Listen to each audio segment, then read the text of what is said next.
Good morning, class. May tatanong lang naman ako. Kung sakaling magiging mayaman kayo, ano ang gagawin niyo sa pera niyo? Magsisimula sa iyo, Chloe.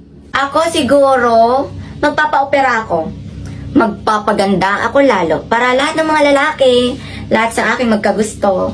Wow! Grapes! Okay, next, Lando. Ako siguro, bibiling ko yung mga gusto ko. Kotse, bahay, lupa, at mamahaling cellphone. At higit sa lahat, bibiling kita, ma'am, para maging girlfriend ko.